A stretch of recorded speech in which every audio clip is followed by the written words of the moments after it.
Ready?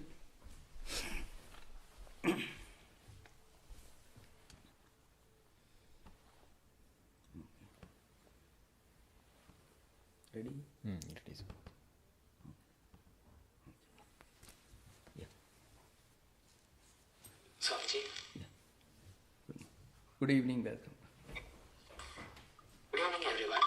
Welcome to the continuation of the discussion on the Yoga Sutras. This meeting will be recorded and if you have any questions, please feel free to unmute yourselves and ask. Please use the raise hand feature of Zoom in order to maintain the queue. If you are not speaking, please mute yourselves in order to minimize the disturbances. Thank you. Thank you. Recording in progress. Yogena chittasya padena vacham malam sharirasya cha vaidyakena yopakurotam pravaram muninam padanjalim pranjaliranatosmi stuve padanjalim vyasam shankaram cha munitrayam kartrasutrasya bhashyasya krama vivaranasya cha. We are coming almost to the close of this text, and maybe with the next session we will conclude this particular text, and then I'm planning to start a series of classes on different systems of Indian philosophy as a continuation of this series. So this is we are not planning to conclude today, but we'll conclude with the next session. So I think we were discussing this 31st sutra, Tataha Kudarthanam Parinama Kramasamapti Gunanam. It's in a way takes us closer to the ultimate goal of yoga practice. The idea is the entire creation, the evolution from Prakriti to Mahatattva, Ahankara, then the senses, mind, intellect, and of course the sense objects, the phenomenal world. This descending order of evolution is essentially meant for going through different experiences and eventually to realize that we are not one with this fleeting momentary phenomena. Our true nature is the eternal reality, Purusha. Well, I can explain this by referring to Swami Vivekananda's description of the last sutra of this text. Purushartha shunyanam gunanam pradiprasava kaivalyam surupa pradishtava chidisaktehi idi. So Patanjali says the resolution in the inverse order of qualities and bereft of any motive action for the Purusha is kaivalya. So what is the ultimate goal of yoga practice? To attain spiritual liberation, to identify with our true spiritual identity, to realize that we are not just these physical bodies or sense objects or these changing emotions and feelings which identify themselves with our mind. We are something far greater, much deeper, and a much more transcendental reality. That is, we are Purusha, we are the Atman. This is actually the purpose of Prasava. Prasava means reverse evolution. By evolution from the ultimate Purusha, Prakriti, we have come down to the level of sense objects. In other words, if somebody tells you, we are nothing other than these physical bodies, and the physical body comes into existence and exists for some time, maybe for 100 years, and disappears like a rock coming into existence, existing for a long time, and maybe getting dissolved into something else. So if you identify yourself with the physical body, you are actually disinheriting, you are denying your own spiritual legacy. We are reducing ourselves to the status of a rock, a piece of mud, or anything that grows in nature. But Patanjali tells us that we are not these sense objects. Of course, through this evolutionary process, evolution is the word used here. It may not mean the same which, in the sense in which Darwin used this word evolution. It's not the biological evolution that we are talking about. According to Yoga or Sankhya concept of evolution, what evolution means, we disinherit ourselves. We disown our own true spiritual identity, and then we go on identifying ourselves with the mind, the intellect, and eventually the physical bodies and the sense objects. From this evolution, we have to go back to our real source. And that going back to our real source, our true nature, is called by the Sanskrit word Prasava. It means, in other words, evolution in inverse order, because it's a reverse evolution. Vivekananda used the word resolution in the inverse order. So that's what is Swami. In other words, this nature has slowly taken you from your identification with the external world, slowly helped you to go back to your own source. So evolution in the reverse order, going back to our true nature, from effect to cause. This is the purpose of human life. That's what we actually do in spiritual life. The first thing that happens to us when we take to spiritual life is we suddenly feel that we are not just these physical bodies. If we are just the physical bodies, then we are it's just like a billionaire dressing up like a beggar and actually start believing that he's a beggar. He may have billions of dollars in the bank, but he suddenly thinks that he's just a beggar and he sits on the street corner begging for money. So Vivekananda calls it a hypnotism, and he says the whole purpose of spiritual life is to dehypnotize. This dehypnotization means you are waking up somebody who is sleeping and is dreaming, and is dreaming something terrible. You suddenly wake him up, and then you tell him, well, you are not the terrible things that you dreamt of in your dreams. This is your real name.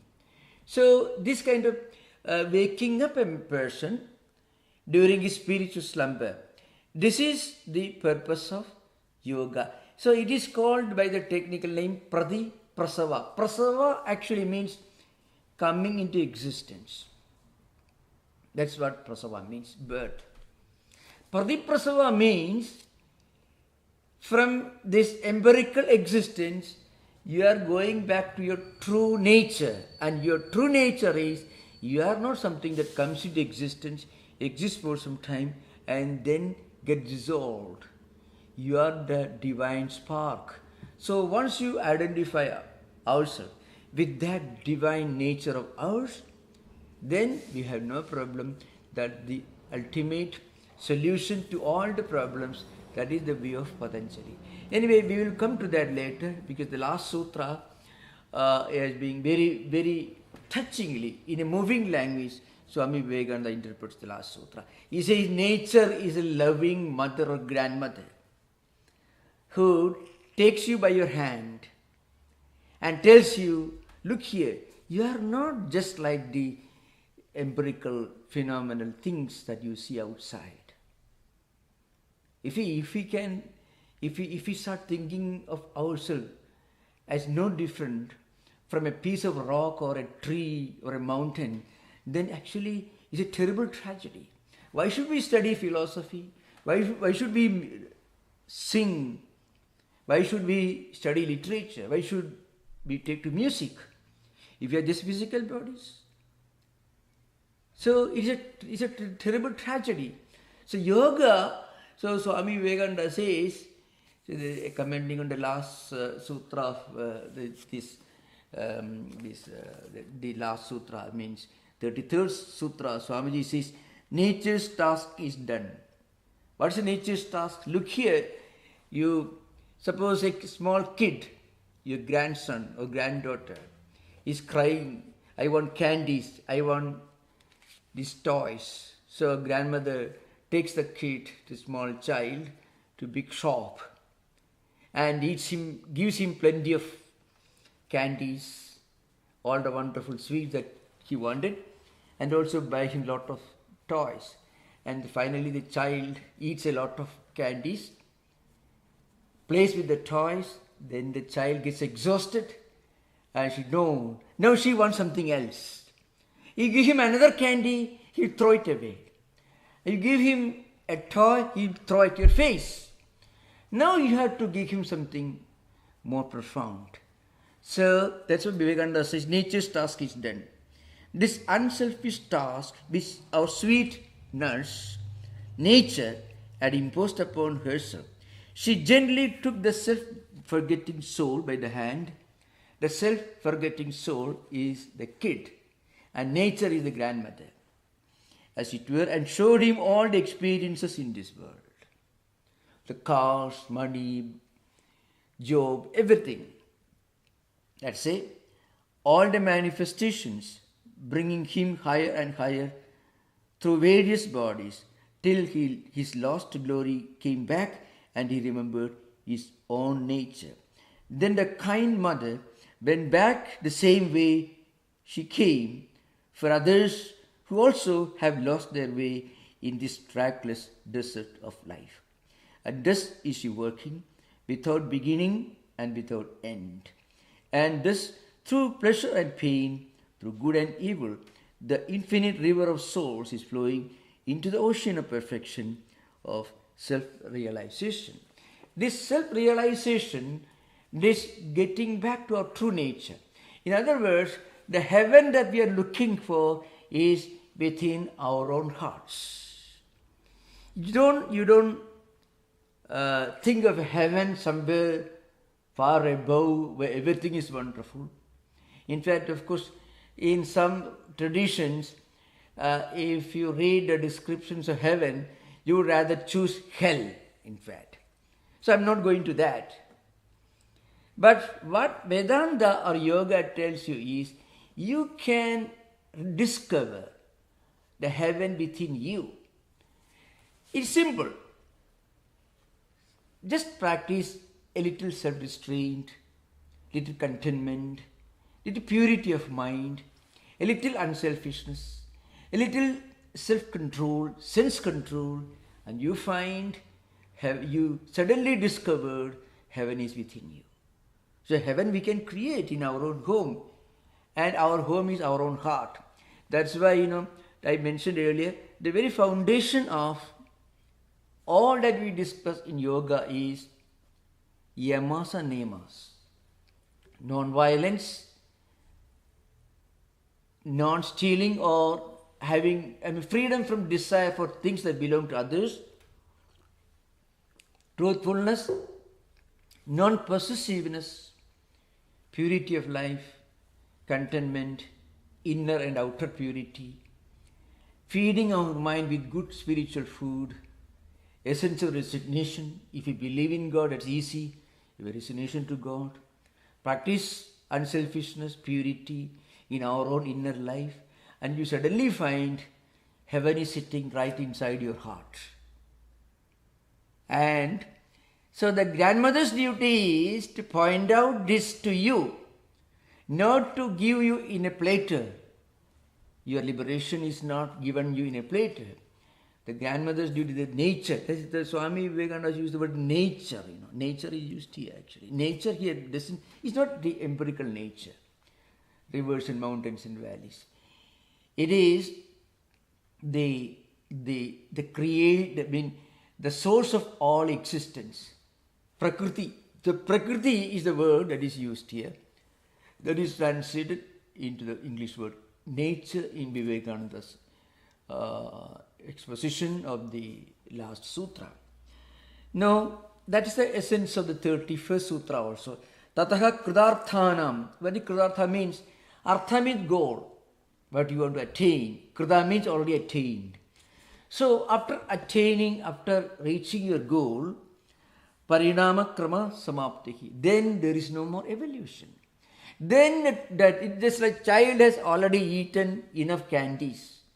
He has already played with all the toys. Now the child wants something else. Rather, in modern times, the child wants to go back to his or her mother. Or the child wants to know his or her true nature.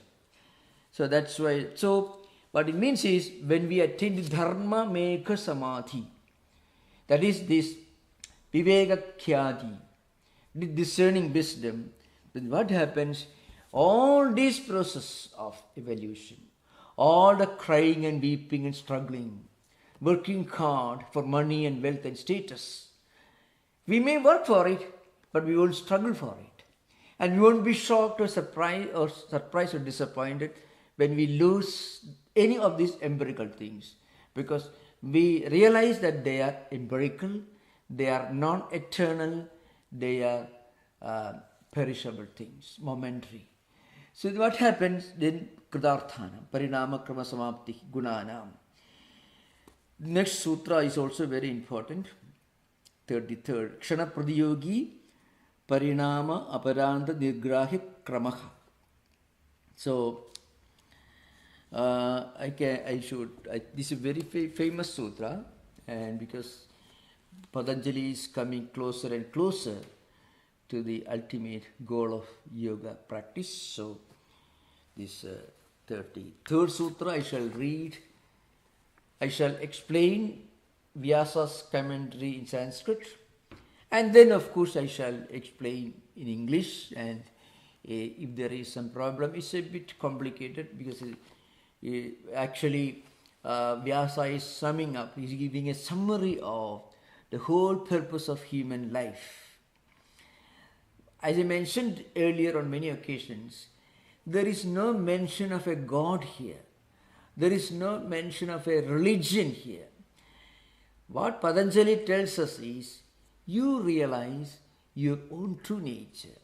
You are not just one with these perishable, momentary, empirical, worldly things. You are something much more than what you imagine yourself to be. You are something much more than this physical body, this body-mind complex. Once you realize, then you won't be playing with toys. You won't be crying for candies. Candies means these empirical, worldly, sensory pleasures.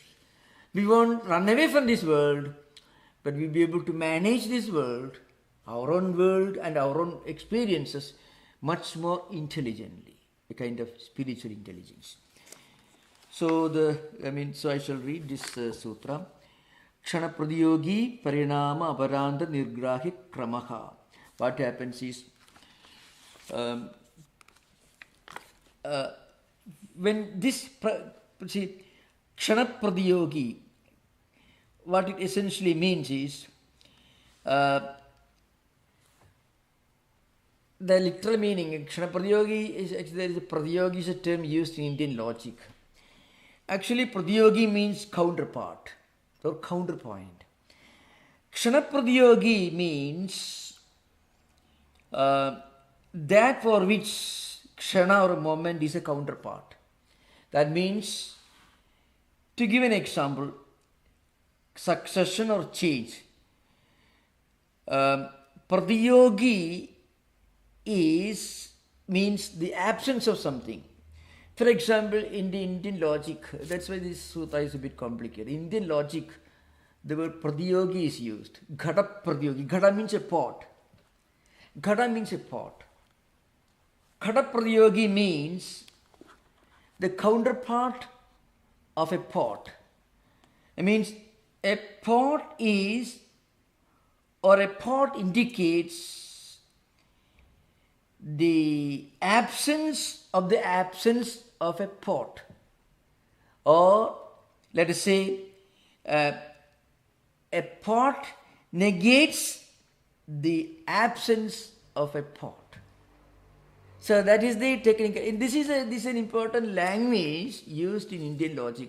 The number of dialectical works in Indian logic, in Nyaya philosophy, is very, very elaborate. The word is used here, means then there is no more changes happening. You already understand the ultimate result of a change.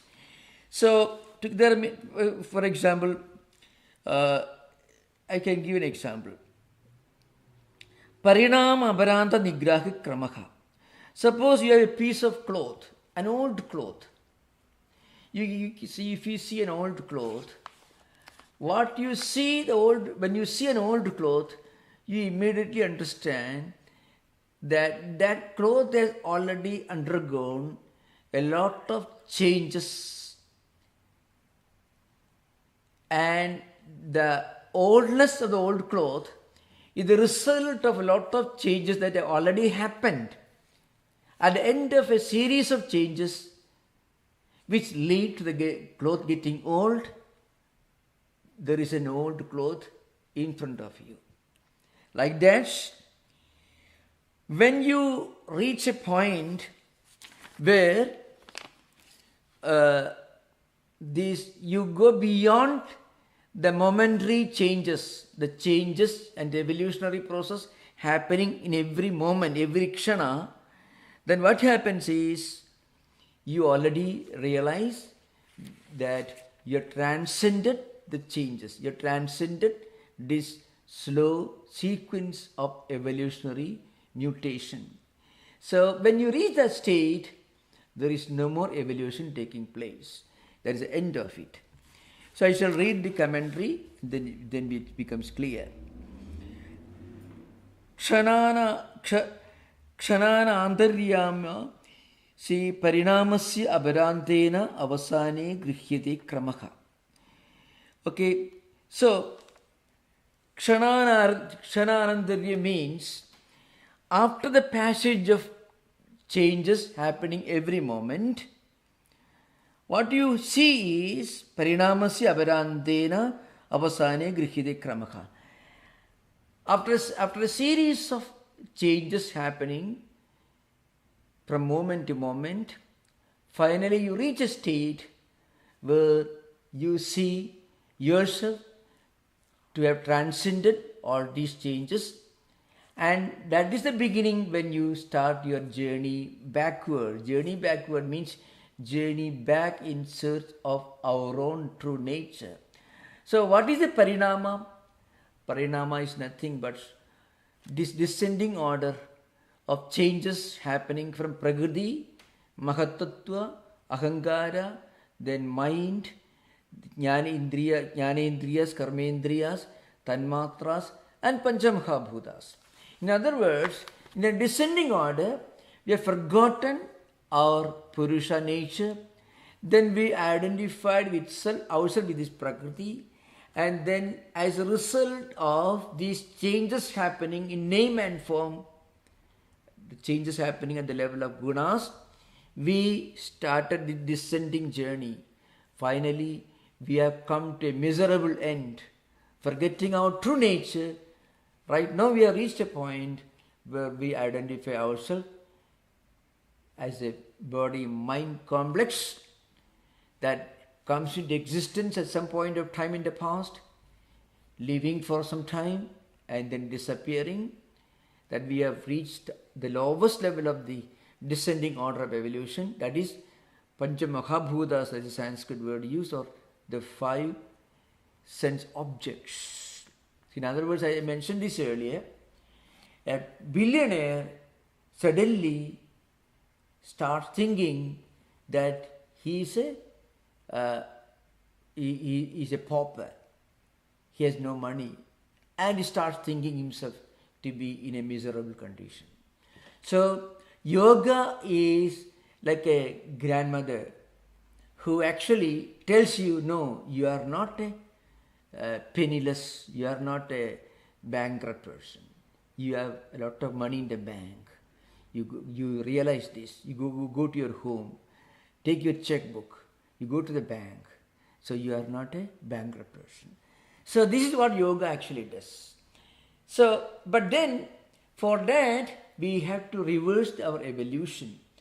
Through this descending order of evolution, we have reached this lowest level of misery, identifying ourselves, this body-mind complex. Now we have to reverse this process. And that reverse process is called either inverse or reverse evolution, or you can say counter evolution in Sanskrit. In the Patanjali Yoga Sutras language called Prasava, means the opposite of being birth, I mean going back to our true nature. Nahi ananubhuta kramakshana navasya puranada vastrasya ante bhavati. So what it means is, without the experience of the passage of time, we won't be able to understand. Without understanding that an old cloth has gone through a lot of changes, their gunas and characteristics and qualities, without being aware of the changes that have taken place in a new cloth, you will not be able to understand or define the oldness of an old cloth.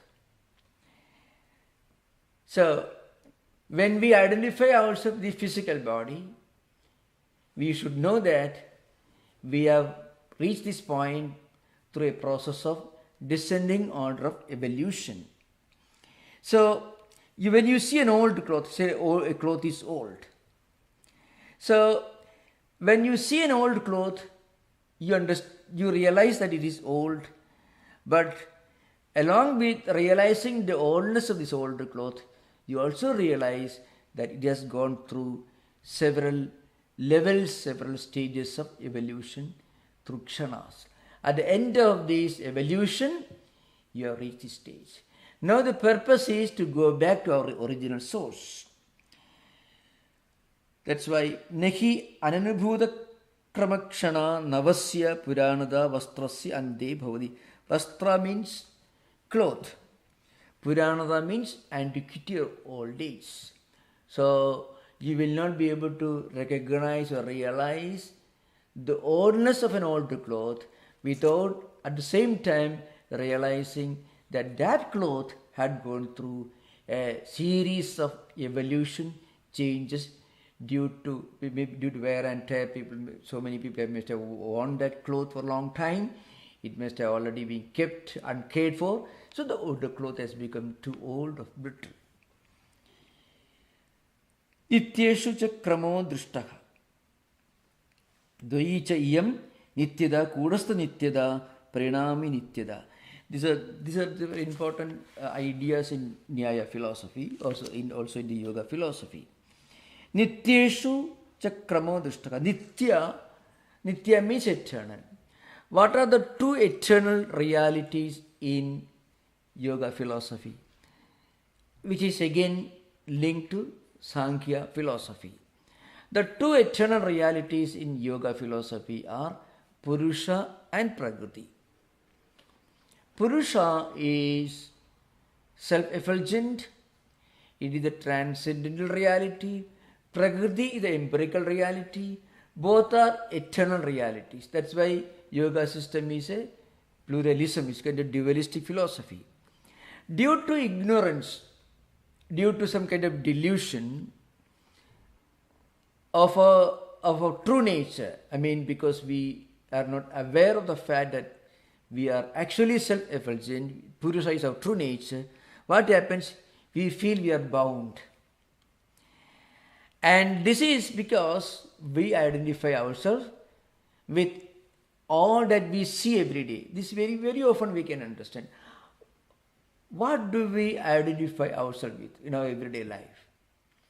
We identify ourselves with what we think, state of our mind. We are happiness and unhappiness, which may be the result of our interaction with external things. So, even the most intellectually advanced person normally identifies himself with mind or intellect. Either he's happy or unhappy, either he educated or non-educated. That's what that we normally identify ourselves with. And this is because of ignorance.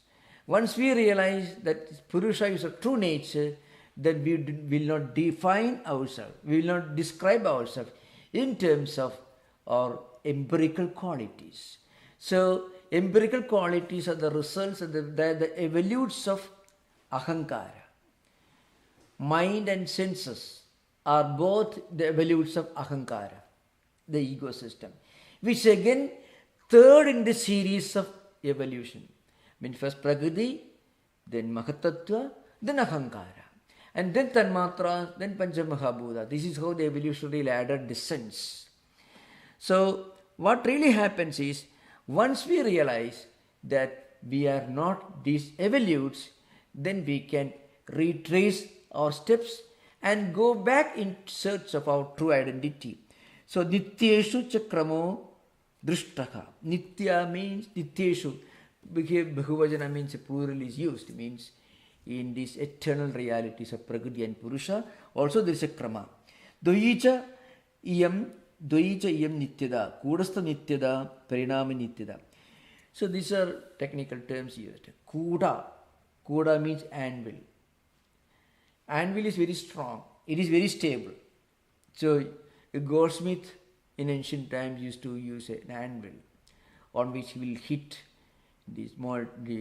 the gold after melting it. So also locksmiths and maybe those who work in the field of steel, iron, gold, they used to use a anvil. The anvil is kuda.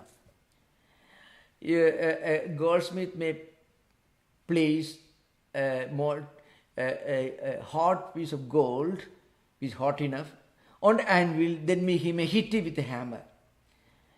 Changes happen to the gold, but changes will not happen to the anvil. The anvil remains absolutely unchanging. It will not even shake. It is very solid. It is strongly anchored on the ground. But of course, the piece of gold may undergo changes. So, the anvil is kudastha nityada. Kuda means kudesthida, means kuda is in the anvil. That is Purusha. So, Purusha is, in other words, Purusha is eternally real. It has absolutely no change. It remains the same. But at the same time, the gold may change into different forms and also different names. So, on the one hand, there is one kind of a change taking place, is transformative change. Gold can change. Gold will not cease to be gold, but the gold can become a ring, it can become a necklace, it can become something else, depending upon the way the goldsmith is working on the gold. But goldness will not change. So there is an element of eternality, or there is an element of eternal, that is eternal in the gold, but at the same time the gunas, the characteristics will change. A gold can become a ring, a gold can become some other ornament or something. And it is called parinami nityada, means changing reality. Parinami nityada, changing eternality, you can say. Changing, I mean reality, but it is changing. Changing only in a secondary sense, because the golden ring continues to be gold, but it is no more necklace.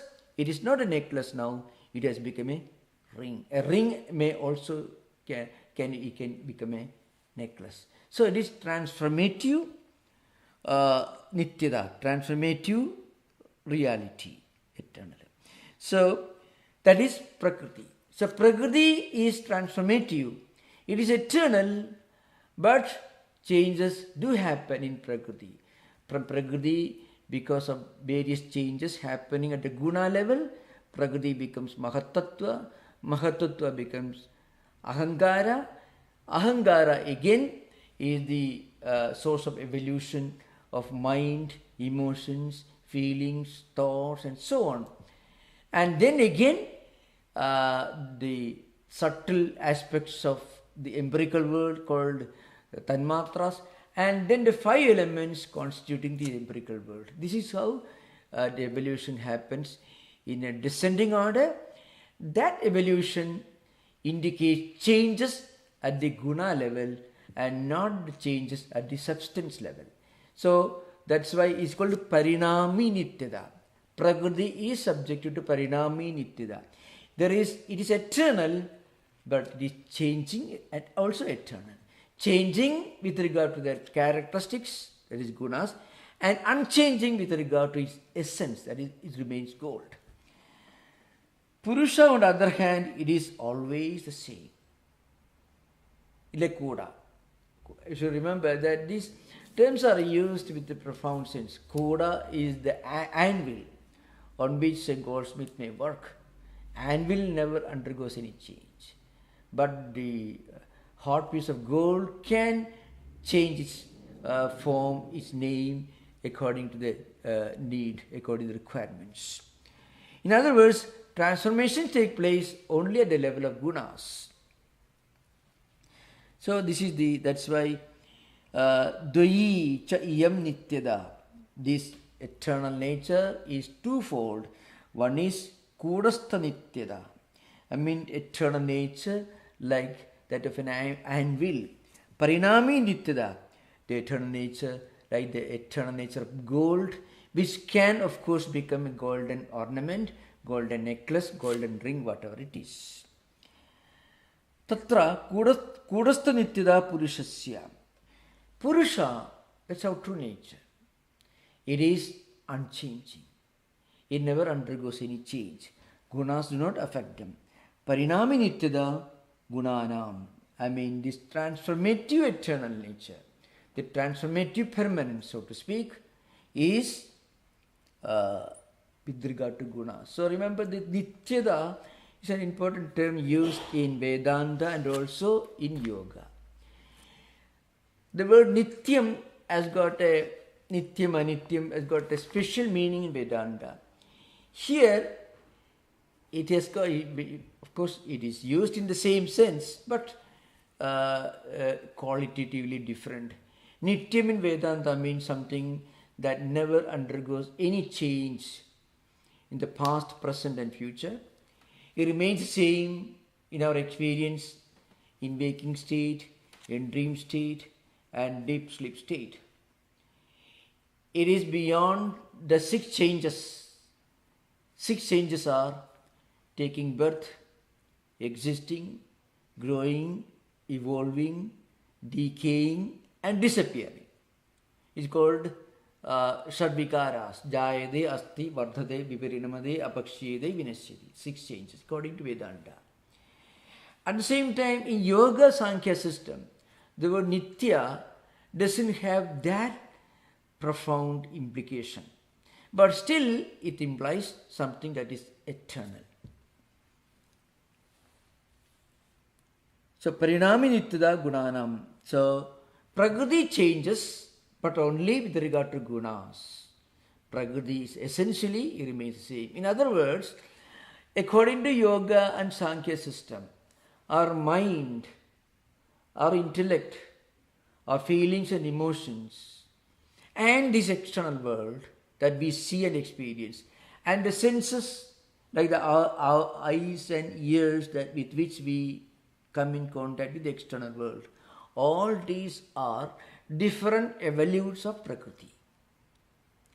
One difference, it's just like from Prakriti, the great cosmic intelligence comes, the ecosystem comes, the mind comes, and so on. Just like from the same gold, you can manufacture a golden necklace, a golden ring, or whatever you want. But essentially, it is the same Prakriti. This is yoga view Sankhya. Remember, these ideas are slightly different in Vedanta. That you can ask, if you are interested, you can ask question during interaction. Yasmin parinamyamane tattvam na nihanyade tan nityam. What it essentially means is something in which its essential nature is never destroyed. That is nityam. Its characteristics and qualities and properties may change, but essentially it remains the same. It is nityam. That thing, that aspect of anything which remains unchanging is nityam or eternal. Ubhayasya cha tattva anabhigada nityatvam. So this is an important point, remember. Ubhaya means of the two, Prakriti and Purusha. So yoga system is a dualistic system.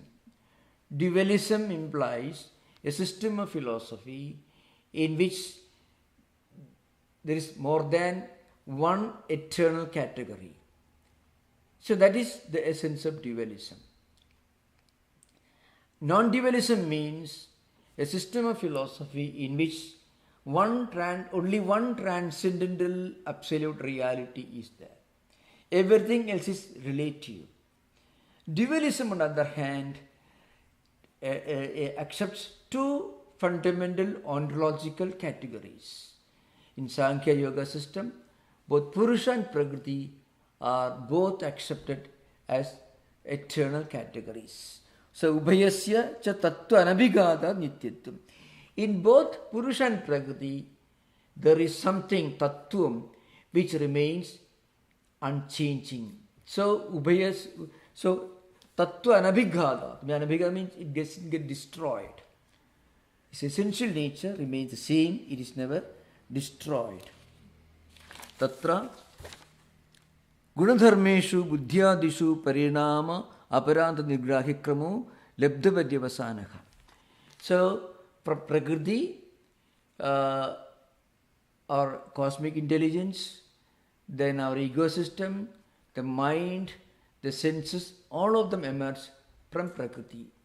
And then as a result of this, we start identifying ourselves with everything that we experience.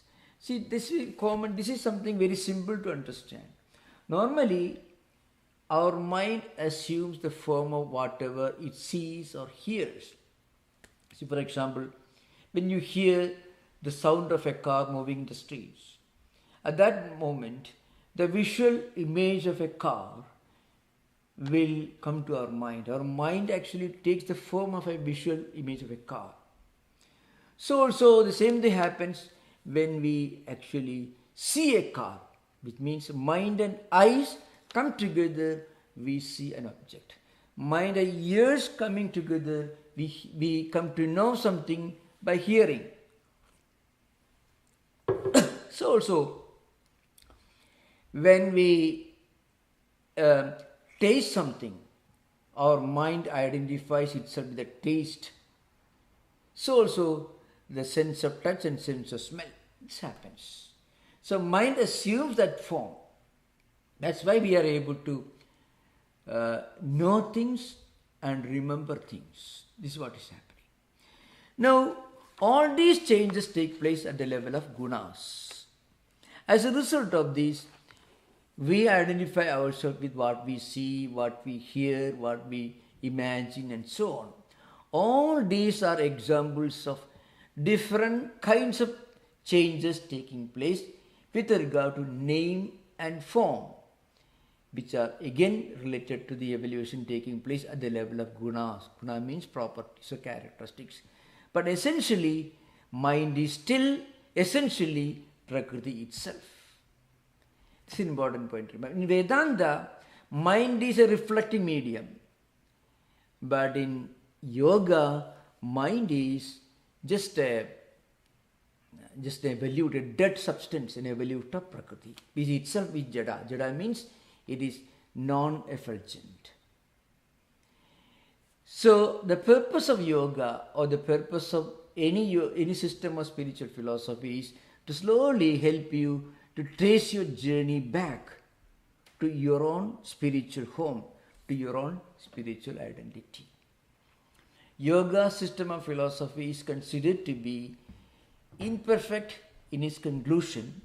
That's because it begins with dualism, it ends with dualism. And finally it says, Prakriti has finished its whole purpose. Prakriti again going back, because there are so many billions of jivas, individual souls in the world. And Prakriti has to come back again and guide each soul back to its destiny. Vedanta, on the other hand, says this is perfectly true. But as we evolve further, we understand this Prakriti, all these things, they are real, they are not eternally real. So Prakriti is designated only the status of a secondary reality. It means only relative. And on the other hand, Purusha is elevated to the status of Atman, the all-pervading, eternal Atman or Brahman. In other words, at the ontological level, there is only one reality which is absolutely real. Absolutely real means unchanging, remaining the same in the past, present and future, experience without any change in the waking state, dream state and deep sleep state, which cannot be defined, which is transcendental, which is immanent, which is omnipresent. And that reality is only one. Everything else is real only in the relative sense. The relative reality is called Vyavaharika Satta, means the empirical reality. Vedanta tells you that this world is real, but it is changing. So it is real only you use the word small letter r, not the capital letter R, because only relative. It is not absolutely unreal, so you use the word real in the relative sense. Atman, on the other hand, is absolutely real. That's because it is never born, it's always there. It never dies because it's always there. It never grows and evolves because it's always the same. It is experienced same. And this Atman, the Brahma Satyam, Jagat Mithya. Jagat means, actually Prakriti becomes Jagat in Vedantic terminology. It is Vyavaharika Satta. Vyavaharika means common sense reality, empirical reality. We cannot deny the reality of this table or the chair on which I am sitting, the chairs in front of me, I cannot deny. I cannot deny the reality of things happening around me. I cannot deny the reality of this empirical world of which we are a part. But when I think further, when I become spiritually wiser, I will understand these things are real, but these things undergo changes. So according to Vedanta, even this cosmos, which also undergoes change, maybe it may take several billions of years for the entire cosmos or universe to undergo changes. Still it undergoes change. So an insect or a bacteria that remains for a few seconds or minutes, and the cosmos, the universe, which remains same but only for a few billions of years. And then it undergoes change. They are both relative. Then what is the absolute reality? And that absolute reality is something that we can only experience. And when we meditate, when we live a good life, when we practice certain values, we realize the presence of the divine within us. We can only realize, we can only experience, we cannot explain. That's how yoga meets Vedanta. There's a connecting link. So that's called in yoga and saga springboard to Advaita. That is the definition. That is the view of great thinkers. It's a springboard. You can spring from here, then you reach Vedanta. That's why, all the descriptions of the nature of mind, the nature of mana means Sanskrit mana, and buddhi, intellect, the nature, the way our senses function, the way in which the empirical world functions. All these are fully accepted in Vedanta. But the conclusions are rejected because it begins with dualism, it ends with dualism. Vedanta, on the other hand, tells, well, you can begin with dualism. In the sense, you can go to a temple, there maybe you can go to Hindu temples, you can see all your friends you can see as the deities there. Men and women and animals, all you find. Half animal, half man, all you find. Don't think we consider them as gods. They are only symbols, they are only icons, symbols. You have to draw your mind away from the external world and focus on something transcendental. If anyone tries to meditate, all of a sudden, he'll be meditating on darkness. But for a normal human being, we need a focus point to meditate. For that, these deities, names and forms are formed. But in many of the mantras, many of the sacred word symbols uttered in puja, you can find it begins with dualism. Finally, it sublimates the deity to something impersonal, nameless, formless, all-pervading, non-definable absolute reality. So, but yoga stops with dualism. So that's an important point, remember. So after this, we will take up the last sutra, and then we will conclude Purushartha Shunyanam, Gunanam, Prasavaha, Kaivalyam. So Kaivalya means spiritual liberation. Kevalasya Bhavaha, identifying one with, also with the one absolute reality. That we will discuss in the next session, then we will conclude. And for the next session, and after this discussion of the last sutra, I will give a short summary of the entire yoga system, and after that we will conclude, and then maybe the following session we will begin with a series of classes on different systems of Indian philosophy. It will be an open session. You are most welcome to ask any question related to Indian philosophy. Remember, when we talk about Indian philosophy, we will also include Buddhism, because Buddhism is considered to be it's an important part of India's philosophical evolution. So different schools of Buddhism, including the teachings from the Pali canonical literature, Sutta Pitaka, Vinaya Pitaka, Abhidhamma Pitaka also will be included. Along with Hindu philosophy, also we will have a discussion on different aspects of Jaina's philosophy. And you are most welcome with interaction. Thank you, Namaskar. Most welcome. Yeah. Thank you. Thank you, Maharaj. Thank you. David had his hand up first. Please, David. Yeah. David, are you there? Can you? There you are. Yeah. Hello. Yeah. I had a question, Swami. Yeah.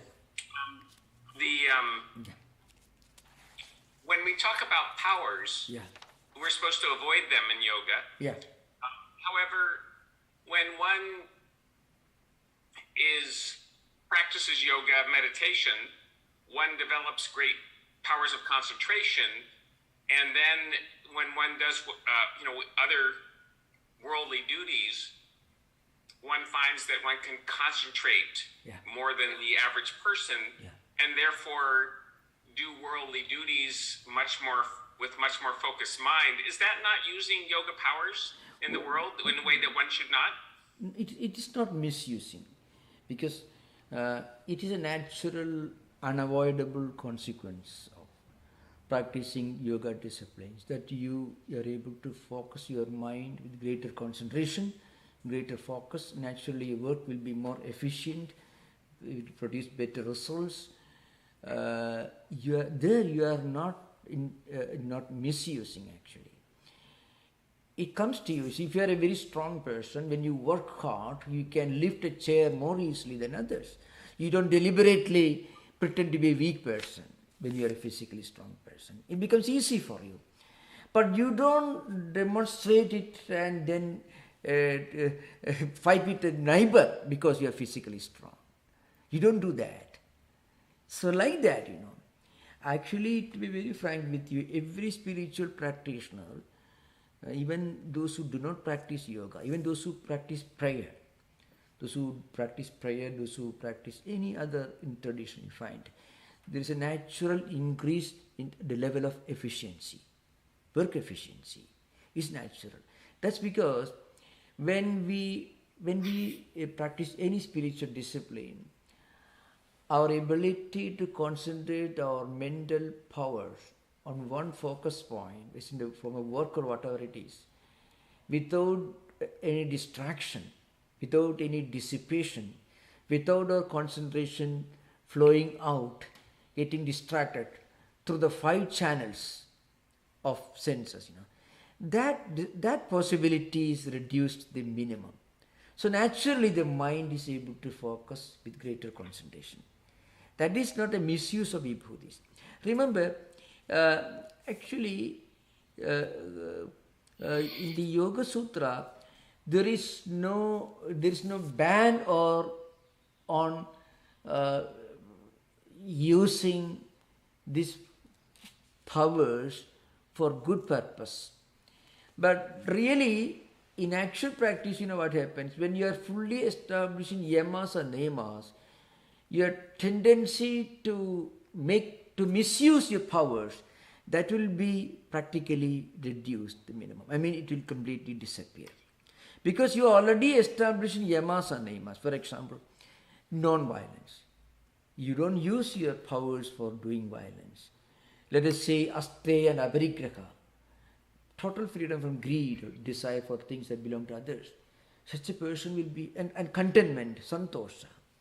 You will not misuse your mental, psychological powers for doing harm to others, or you will never misuse it. Why? Because you are fully established in yamas and niyamas. Puranic stories you may have heard, Ravana, all the demons in the Puranas you find. Those fellows, they were not small fries. If you read their life, they went to forests and they meditated for long years. But their purpose was different. And the more they meditated, the greater problem they became to others. They did not get fully established in yamas and niyamas. But then they tried to practice dharana, dhyana and samadhi. They did not get samadhi, obviously, or no dhyana, but dharana they could do. Dharana actually means after pratyahara. Pratyahara actually means, you draw your mind away from distracting objects outside and the mind is turned inward. That mind becomes a sharp weapon. With that mind, if an evil man can do terrible evil things, really speaking. That's what these demons do in Hindu Puranic literature. Hindu Puranic literature are full of such figures. And then Vishnu had to take incarnation to neutralize them. God has to come down as incarnation. This is the whole joke. So you can find these stories. Actually, many of them were up to no goods. But they did practice a lot of asanas and dharana they did. And what was the result? They brought destruction to themselves. So this is an important point, remember. But a real spiritual person who has practiced yamas and niyamas will never misuse his powers and will never become a problem to others. On the other hand, if a person, without going through these disciplines of yamas and niyamas, if he practices some kind of a concentration, effort to focus the mind on a single point, that person may also get delusions and hallucinations. But it's an important point to remember. People who practice dharana, they call themselves meditating. The English term is meditation, but dhyana. But actually it is only concentration. Roughly it is dharana. That kind of dharana, because your mind is drawn away from external objects through pratyahara. And then mind is turned inward. So dharana. But at the same time, your mind is full of violent tendencies because your mind is not fully established in ahimsa. and you are very greedy, no asteya na aparigraha, and you are very sensual because no brahmacharya and no purity. Such a person practices terrible concentration. What happens, Two things happen. There are two possibilities. One, the person will have hallucinations. Both visual hallucinations and also auditory hallucinations. Suddenly you hear somebody came and appeared, gave you some instruction. You have to do the terrible thing, you have to do wonderful things for the existence of the world. Well, if somebody tells you, Vivekananda refers to that. If somebody tells you, I'm inspired, I have a vision of something, and I want to crush this world, I want to do some terrible thing, that's a kind of delusion or hallucination. So audio hallucination and delusion go together. False thoughts are delusions. Here you imagine that you heard something is audio hallucination. Visual hallucination sometimes. Well, if this man becomes like a Buddha, calm and quiet, serene, peaceful, if such a person becomes a blessing to others, in that person's presence, you feel a lot of peace of mind. And he also, by his words and actions, give peace of mind to others.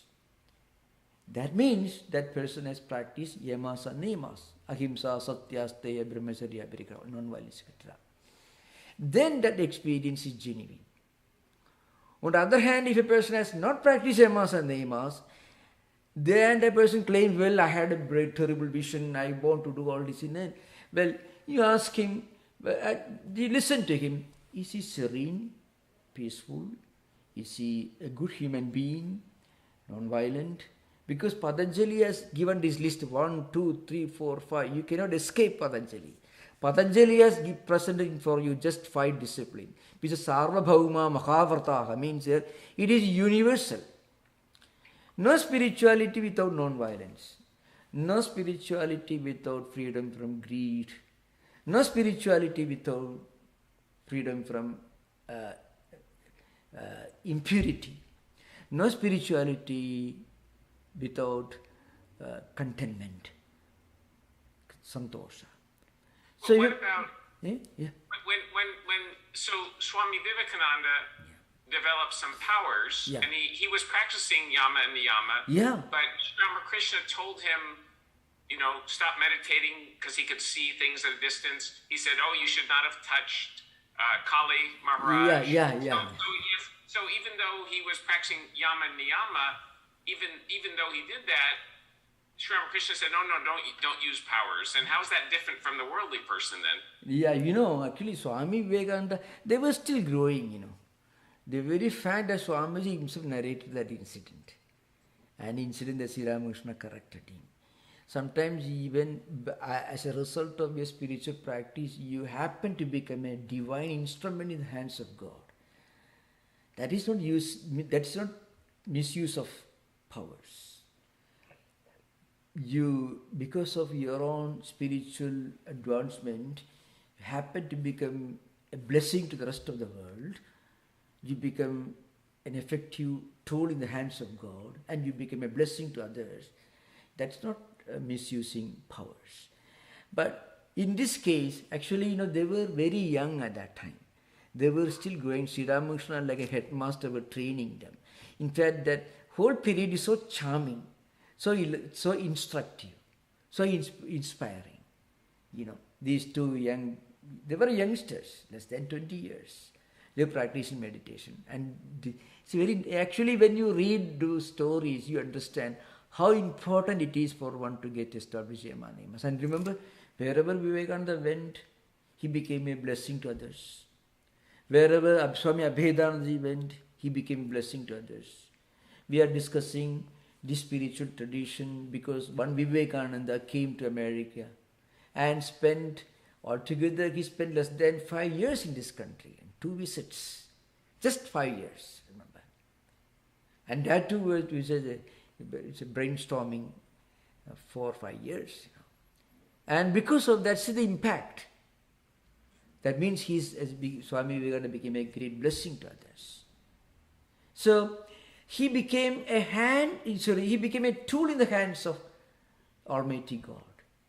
He became a blessing to others. And that happens to every great spiritual person who is establishing yamas and niyamas. Irrespective of whether you want to or not, you turn out to be an instrument in the hands of a higher power. That's true of these great spiritual personalities, like Vivekananda. So that's an important thing. Thank you for the question. Yeah. Thank you. Yogi, you are Yeah. welcome. Yogi, most welcome, Yogi. Please. Yogi, yeah. Namaskar. Namaskar. I have two questions somewhat related. First one is about the Prakriti. The purpose of Prakriti is said to be bhoga and apavarga, experience and liberation for the Purusha. Yeah. And to give this experience, it's very simple thing in my opinion to make somebody miserable. For that purpose, why does nature create this planet, this solar system, and there are 100 billion stars in this galaxy and 200 billion galaxies in the universe? All this seems very unnecessary to. You are right. You are absolutely. I fully accept that view. First of all, we should remember there are two methods in analyzing life and existence. One, you can very easily say one day God just created this world, 1, 2, 3, 4, like that, in an order. It's simple, but from cause to effect. But yoga is a different approach. A yoga practitioner, a yoga scientist, so to speak, looks around and he looks at himself, his mind and his thoughts and his intellect, his emotions and feelings. Then he thinks, well, what's the purpose of my life? Why do I think the way I'm thinking? What's the mystery of my mind? What about what's the nature of my emotions and feelings and thoughts? As a result of this, a yoga student is analyzing. And slowly he analyzes. And then he comes to the conclusion, well, my true nature is one Purusha, self-effulgent reality. But I can get back to my true identity only if I become a good human being. A good human being. What's the meaning of becoming a good human being? Practicing yamas and niyamas, non-violence, freedom from greed, and so on. When you do this, then you don't have to practice after yamas and then niyamas, then asana, pranayama, etc. Actually, in real yoga practice, if you get established in ahimsa, you automatically get established in other related things. Actually, it's just like getting you get a bus that is moving, you get into the bus, it goes there. You don't have to jump and run sitting in a bus. The bus is moving already. So once you get established in the first of the yamas, ahimsa, a person who is fully established in non-violence, he will have no greed because he won't have his mind automatically undergoes a vast transformation. So we cannot really explain this without actually practicing complete non-violence. You can easily imagine.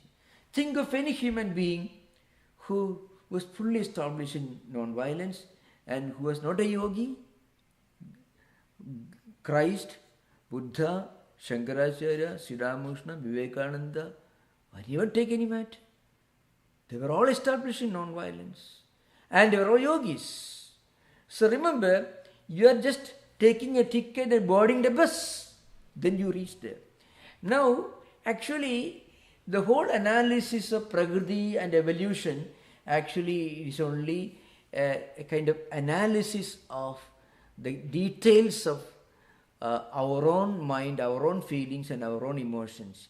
If you ask the question, why should one day God create this Prakriti and then all these things? Actually, it is only a metaphor. No, I tell you, nobody takes seriously this Prakriti dancing and Prakriti. It is only a description using an analogy, a metaphor. It is very symbolic actually. Yoga is actually very simple. Very, very simple. You can sit there right now, and if you're just practicing good thoughts, good feelings, mentally, sincerely, with all intensity, that moment you are boarding the bus. You got into the compartment. Train is moving. You don't have to believe in anything, really speaking. And once you start practicing, you see the first sutra of Sadhanapada, that is actually the kindergarten of yoga. That is Kriya Yoga. Tapas Swadhyaya Ishara Pranidhananani Kriya Yoga. What does it mean? Kriya Yoga, according to Vajaspati and Vijnana Bhikshu, Kriya Yoga includes all the three yogas, Jnana Yoga, Karma Yoga, Bhakti Yoga. So actually there many commentators say, if you just actually start practicing, I will only have good thoughts. I will do something good for others. You are already boarding the bus. The whole analysis of two ontological realities, Purusha, self-effulgent, Prakriti, non-effulgent, it is only a description using a metaphor.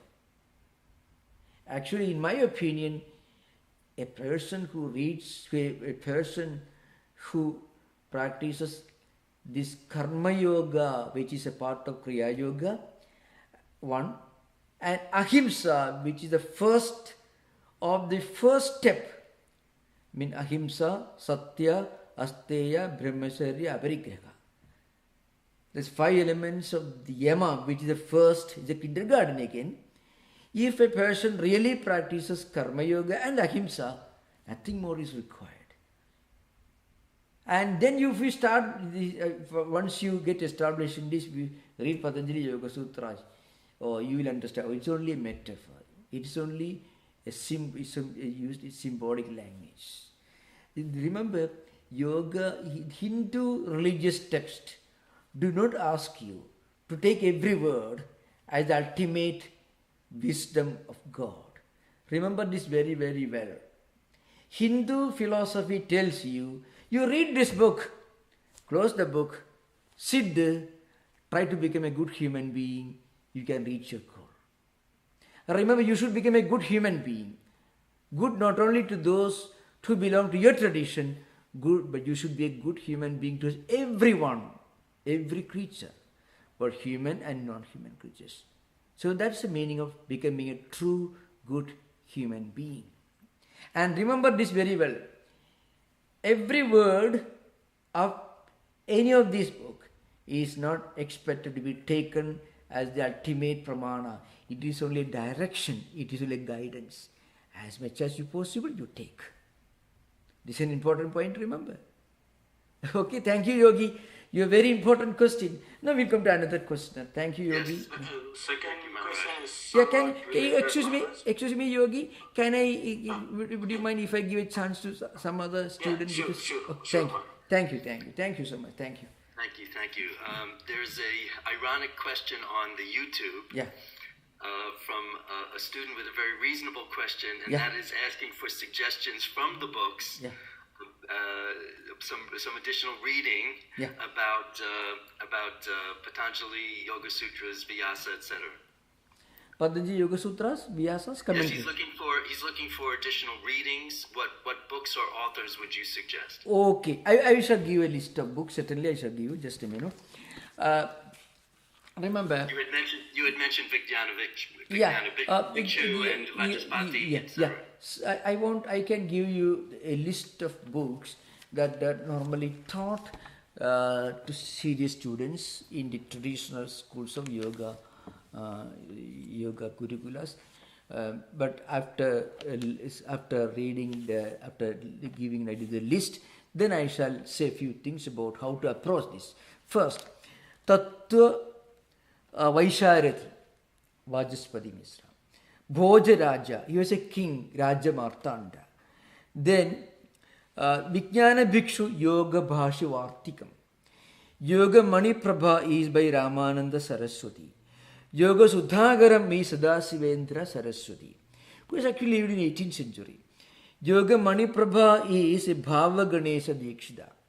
And then Yoga Sutra Vritti is Nagoji Bhatta. Yoga Siddhanta Chandrika is Narayana Tirtha. Now remember, this is of course Sutras of Patanjali, Bhashya by Vyasa, and Bhashya Vivarana by Shankara, Sri Shankaracharya. These are some of the books, almost 11 books, including Yoga Sutras. Now coming to a list of books available in English, I would suggest that you first try to read Swami Vivekananda's translation and interpretation. There are many reasons why I prefer to recommend this book for any beginner, any serious student of yoga. The reason is, it's obvious from his interpretation that Swamiji had a first-hand experience of what he's actually talking about. Because Swamiji gives some suggestions and recommendations which can come only from a person who has actually experienced what yoga actually teaches. That's one thing. Secondly, it is very readable. And then Swamiji also fills some gaps. If you read any translation of, let us say, this Vyasa Bhashya by Swami Hariharananda Aranya, English translation is very good, but remember, unless you learn the book from a teacher, this translation may not be of much real help to you. If you already know Sanskrit, if you can read the Bhashya, then the translation can be additional help. But it won't be an introduction to yoga like Swami Vivekananda's introduction. Of course, there are other books which are more of an academic nature. S.N. Dasgupta, Surendra Dasgupta has written books, and Mr. Dukmini and Atreya, there are a few other writers, but I would always recommend a serious student. I will recommend Swami Vivekananda's exposition, because there are many areas where Swamiji gives clear warning where the aspirant has to be very, very careful. That sort of guidance you won't get from other teachers. That's an important thing. Swamiji's exposition can actually be considered to be a commentary in English, as authentic as Vyasa's commentary itself. Yeah. Thank you, Maharaj. I know that you have mentioned this matter before, but it was very good to hear it recapped at this point. Yeah. Vinyesh, you have a hand up next. Yeah. Hello, Maharaj. Yeah. Maharaj, I had a question when you were mentioning temple deities as being forms or symbols, right? Yeah. So when you were saying that, one thing I thought was people who are into temple worship or deity worship, the moment they would start seeing deities as forms or symbols as opposed to the idea of God itself, wouldn't that put a spanner in the works for their actual spiritual progress, because they would no longer be able to do deity worship the way they were into it? Isn't there a sort of contradiction in the real understanding of temple deities versus worship of temple deities? I would not have put things in the same language if I were addressing an audience in a temple, really speaking, because there is a format that you have to follow according to the audience. It's a modern audience, and many of them belonging to different traditions, so you need a more universal, rational approach. Now, coming back to temple, see, for example, when you go to any Hindu deity, Hindu temple, you find, and then you read some Purana, some mythological books narrating the teachings of the life of those deities, so you find there is so much of yamas and niyamas in their teachings. Think of any deity. Actually, sanctity, sacredness, wisdom, universality, compassion, and then universal acceptance of higher principles. These teachings actually are symbolic of many of all these deities. You cannot find a single one. Even the picture of Divine Mother, their protection, guidance, shelter for the virtuous from all, let us say, imaginary problems and evils. So you can find Abhaya Mudra is there, protection. So you find in all these, I think this concept of deities, essentially it is an expansion of Shankaracharya's Panchayatana Puja and Shanmata Sthavana.